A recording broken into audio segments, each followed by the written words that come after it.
കയ്യിൽ 5 പൈസയില്. നിങ്ങളാണുങ്ങളുടെ മനസ്സിൽ എന്തെങ്കിലും സംശയമോ സങ്കടം ഉണ്ടെങ്കിൽ ഞങ്ങൾ പെണ്ണുങ്ങളോട് ഷെയർ ചെയ്യണം. ഞങ്ങൾക്ക് ചിലപ്പോ നല്ല നല്ല ഉപദേശങ്ങൾ തരാൻ പറ്റിയാലോ. അതല്ലടി, കുറച്ചധികം പൈസയുടെ ആവശ്യമുണ്ട്. നീ എന്ത് ഉപദേശം തരാനാ? ചേട്ടാ, നമ്മളൊരു ബാങ്കിൽ നിന്ന് ലോൺ എടുക്കുകയാണെങ്കിൽ അത് തിരിച്ചടയ്ക്കാൻ ഒരു 30 കൊല്ലം എടുക്കും.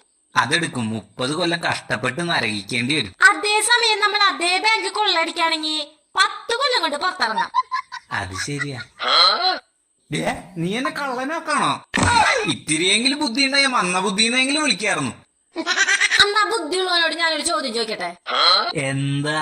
പട്ടീനെയും വീട്ടിൽ വളർത്തും, പൂച്ചേനെയും വീട്ടിൽ വളർത്തും. എന്താ ഇവര് തമ്മിലുള്ള വ്യത്യാസം? പട്ടീനെ പോലീസിലെടുക്കും, പൂച്ചേനെ പോലീസിലെടുക്കില്ല എന്നല്ലേ? അല്ല. പിന്നെന്താ? നായേനെ നായിന്റെ മോനെന്ന് വിളിക്കും, പക്ഷെ പൂച്ചേനെ പൂച്ചയുടെ മോനെന്ന് വിളിക്കില്ല.